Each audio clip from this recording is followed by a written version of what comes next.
आज दिल्ली के जंतर मंतर पर भीम आर्मी व आजाद समाज पार्टी के कार्यकर्ताओं ने यूजीसी के समर्थन में एक विशाल धरना प्रदर्शन किया। इस मौके पर सांसद चंद्रशेखर आजाद ने कहा कि दलित पिछड़े ओबीसी के छात्रों के हित के लिए यह कानून आया है, जिस पर सुप्रीम कोर्ट द्वारा स्टे लगा दिया गया। इस कानून का हम समर्थन करते हैं। शिक्षा संस्थानों में दलित बच्चों के साथ बुरा व्यवहार होता है। इतिहास गवाह है कि कई छात्रों ने जातिगत टिप्पणियों के कारण अपनी जान से हाथ धोया। इस मौके पर हजारों कार्यकर्ता धरने में शामिल हुए। दिल्ली एनसीआर से ब्यूरो चीफ सुरेंद्र तिवारी की रिपोर्ट। शिक्षा बाजार बन गई है, शिक्षा बाजार बन गई है। गरीब आदमी अपने बच्चों को अच्छी पढ़ाई नहीं दिला सकता है, कोई पूछने वाला नहीं है। बच्चे पढ़ेंगे नहीं तो आगे कैसे जाएंगे?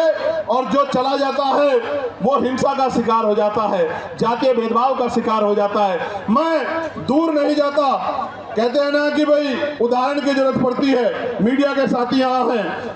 वर्ष 2012 में वर्धमान जो अब सफदरजंग है, महावीर मेडिकल कॉलेज में SC/ST समुदाय के MBBS कर रहे छात्रों को फिजियोलॉजी के लिखित टेस्ट में जाति देखकर जानबूझ के फेल किया गया। आरोप लगे, जांच हुई और आपको जान के अचरज होगा।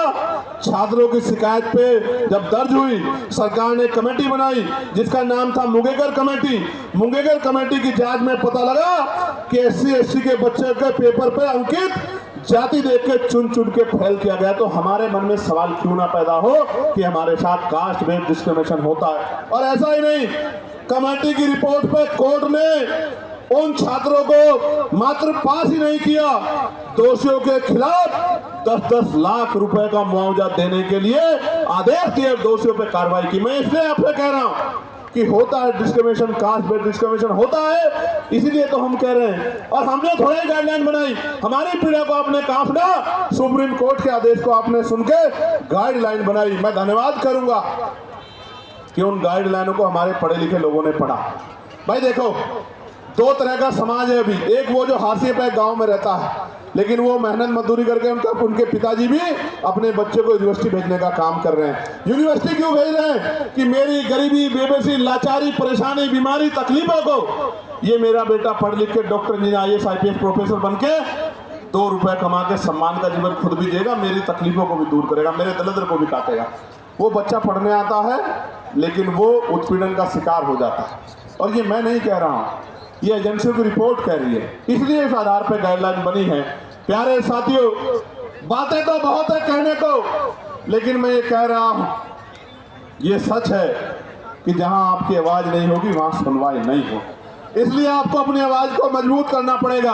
आज इस आंदोलन का पहला चरण है, आज यहां है, कल राष्ट्रीय अध्यक्ष भीम आर्मी के नेतृत्व में भोपाल में होगा।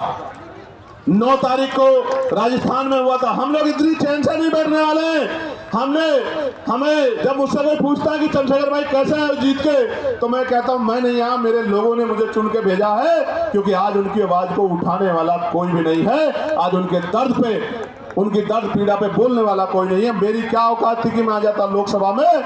मेरे लोगों ने वोट और नोट देके मुझे चुन के भेजा है। मेरी जिम्मेदारी बनती है कि अगर उनकी तरफ आंच है, उनकी तरफ उंगली उठे, तो मैं भी बोलूं और अपने साथ के जागरूक लोगों को भी बोलने के लिए तैयार करूं। इसलिए आज ये आंदोलन हो रहा है। प्यारे साथियों, इस देश में संविधान है, आर्टिकल 25-26 है, धार्मिक आजादी है। मैंने आज ही पार्लियामेंट में पूछा कि आप ये बताओ, तमाम त्योहारों पे आप व्यवस्था करते हो, लेकिन भगवान बुद्ध की जयंती पे, संत कबीर जी की जयंती पे, गुरु रविदास जी की जयंती पे, पेरियार जी की जयंती पे, फूले जी की जयंती पे, साहू जी की जयंती पे, तमाम जो हमारे महापुरुष हुए हैं, मुस्लिम समाज में भी हुए, सिख समाज में भी हुए, जैन समाज में भी हुए, बौद्ध समाज में भी हुए, उनकी जयंतियों के अवसर पे, उनके धार्मिक आयोजनों पे आप बजट क्यों नहीं देते हो? बताओ। आप ईद पे क्या बजट खर्च करते हो? आप मुहर्रम पे क्या बजट खर्च करते हो? आप शब बारात पे क्या बजट खर्च करते हो? क्या इस देश के धन पे कुछ ही लोगों का अधिकार है? फिर ये देश, ये सरकार सबका साथ सबका विकास के झूठे के नारे के साथ क्यों खड़ी है? ये कहे कि धन तुम्हारा और अधिकार हमारा, धन तुम्हारा, अधिकार हमारा, हम अपने लोगों को देंगे। ये सच बताने का काम करें, हम जानते हैं सच क्या। प्यारे साथियों, मैं लगातार उन विषय को पार्लियामेंट में उठाने का काम करता हूं। हमारी संख्या कम है, इसलिए मुझे समय कम मिलता है, लेकिन ये संख्या कम हमेशा नहीं रहेगी। ये संख्या हमेशा कम नहीं रहेगी, हमें लड़ाई लड़नी पड़ेगी। और अगर हम चुप रहे ज्यादा दिन तक, वो दिन दूर नहीं है कि हमारी आने वाली पीढ़ियां इस देश में पुनः गुलाम हो जाएंगी। गुलामी की बेड़ियां काटने के लिए हमें संघर्ष करना पड़ेगा और क्रांति की ज्वाला में अपना बलिदान देने के लिए सतत तैयार रहना पड़ेगा, क्योंकि महापुरुषों ने संघर्ष किया था तो हम लोगों को अवसर मिला है। और अगर आज हम लोग संघर्ष करेंगे तो आने वाली पीढ़ियों को अवसर मिलेगा। और अगर हम लोगों ने चुप्पी थाम ली, निजी स्वार्थों में चुप हो गए, जिस तरह हमारे कुछ नेताओं ने अपने लोगों का हाथ छोड़ के और ये कहा कि भाई हम इनके साथ हैं, मैं कहना चाहता हूं आपको सबके साथ रहना चाहिए, लेकिन गलत को गलत और सही को सही तो कहना चाहिए। अगर गलत होता तो मैं भी उनकी बात करता, लेकिन जब गलत नहीं है तो सिर्फ वोट के लिए आप उधर चले गए। जब आप पावर में नहीं हो तो आज आप उधर जाके खड़े हो गए हो, कल आप पावर में होंगे तो मैं कैसे उम्मीद करूं कि आप हमारे लोगों के बारे में सोचोगे। ये बहुत बड़ी चिंता हमारे समाज के सामने, हम गरीब, कमजोर, दलित, पिछड़े मुसलमानों के सामने इस देश में आ गई।